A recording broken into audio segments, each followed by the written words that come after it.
दोस्तों, आज मेरा टॉपिक इलेक्शन से संबंधित है। आज 5th राउंड की वोटिंग हो रही है और इसके बाद 2 राउंड और बच जाएंगे। उसके बाद में फिर जो मेन काम होता है वो काउंटिंग का होता है।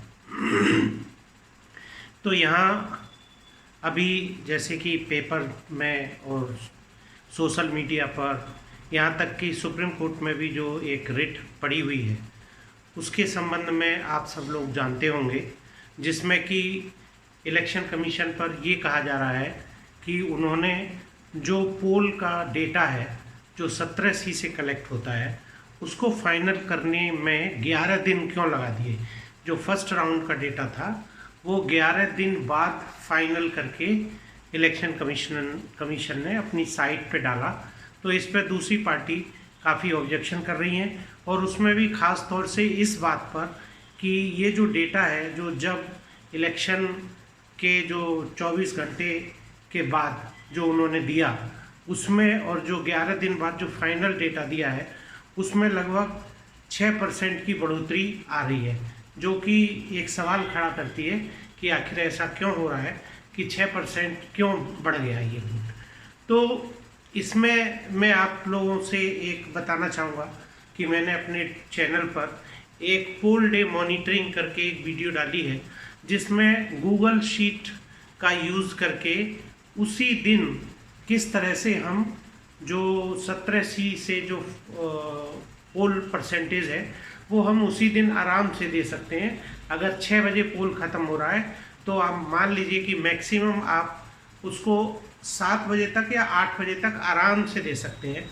और फिर जब आप 17C से कंपाइल करेंगे तो 17C के कंपाइलेशन में और जो आपने गूगल शीट के आधार पर कंपाइल किया है उसमें पॉइंट्स में फ़र्क होगा।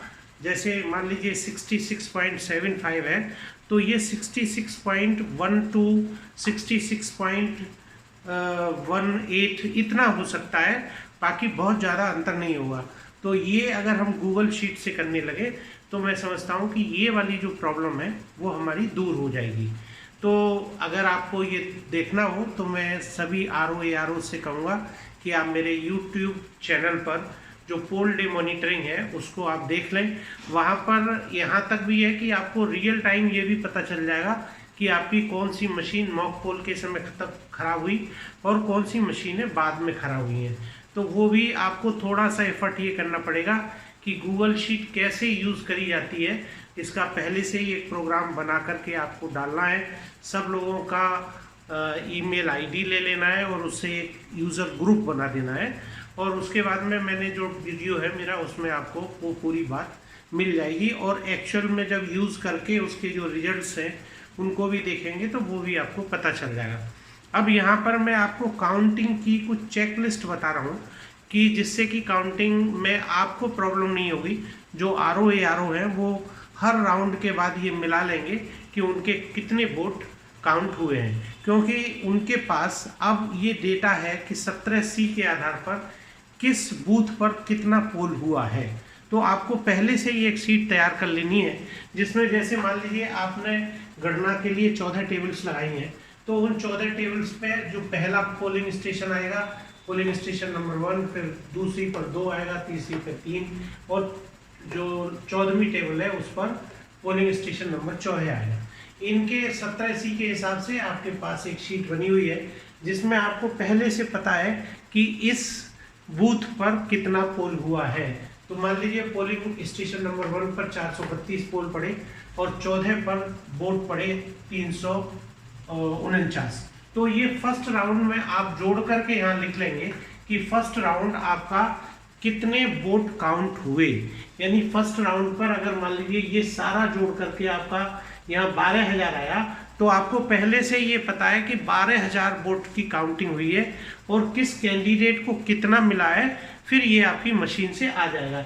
यानी जैसे ही आप वहाँ का जो टोटल देखेंगे जब आप काउंटिंग का फर्स्ट राउंड करेंगे और जो आपकी ये वाली शीट बनी हुई है उससे आप आराम से मिला सकते हैं। कहीं कोई डिस्क्रिपेंसी है तो आप उस बूथ का जो टोटल नंबर ऑफ वोट्स है उसको और जिस टेबल पर उसकी काउंटिंग हुई है उससे आप मिला लीजिए और आपको अंदाज़ा चल जाएगा कि कि कहाँ पर गड़बड़ हुई है।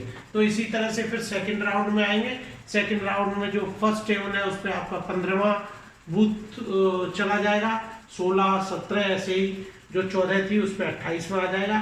फिर आप देख लीजिए कितने कितने वोट पोल हुए हैं, उन सबको जोड़ लेंगे तो सेकंड राउंड पर कितने आए ये पता चल जाएगा। उसके बाद इधर क्यूमुलेटिव टोटल कर दीजिए, फर्स्ट राउंड पे क्यूमुलेटिव इतना हुआ, सेकंड पे इतना हुआ। ऐसे अगर मान लीजिए टोटल आपके 28, 30, 32 जितने भी हैं तो यहाँ पर आपका टोटल यहाँ पर काउंट हो जाएगा। और वो जो टोटल होगा आपका, वो आपकी जो मशीन से जब आपके काउंटिंग सुपरवाइजर काउंटिंग कर रहे हैं उससे आपका मेल खाएगा।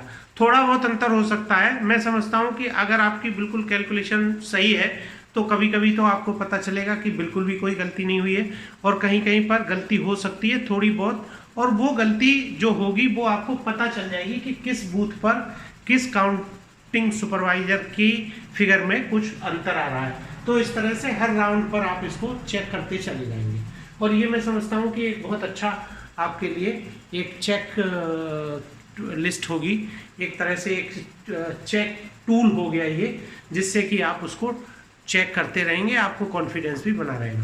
साथ ही साथ एक चीज़ और मैं चाहूँगा कि RO जो उनकी टेबल पर जितने भी काउंटिंग के लिए जो एजेंट्स लगते हैं, जो डिफरेंट कैंडिडेट्स जो चुनाव में खड़े हुए हैं वो अपने एजेंट्स, काउंटिंग एजेंट्स भेजते हैं, तो मैं समझता हूँ कि उन एजेंट से आपको बात करना भी थोड़ा ठीक रहेगा। आपका जो काउंटिंग सुपरवाइजर है उससे भी कहिए कि उसकी टेबल पर जो भी काउंटिंग एजेंट्स लगे हुए हैं उनसे वो पहले ही मतलब सबसे थोड़ा एक फॉर्मल बातचीत कर ले, एक आप कह सकते हैं एक आइस ब्रेकिंग एक्सरसाइज कर ले जो दोनों के बीच में होती है, क्योंकि काउंटिंग करने वाले लोग भी अपने उसमें बैठते हैं और वो उनसे बात नहीं करते। मैं समझता हूँ कि अगर थोड़ी सी पहले से ही बात कर लेंगे तो ये जो काउंटिंग की प्रक्रिया है वो बहुत ही स्मूथ चलेगी। तो पहले आप एक ये टेबल बना लीजिए, इस तरह के एक चार्ट बना लीजिए, उसको हमेशा ARO अपने पास रखें, और जैसे ही जिस राउंड की काउंटिंग होती जाए उससे और क्यूमुलेटिव से उसको मिलाते रहें। धन्यवाद।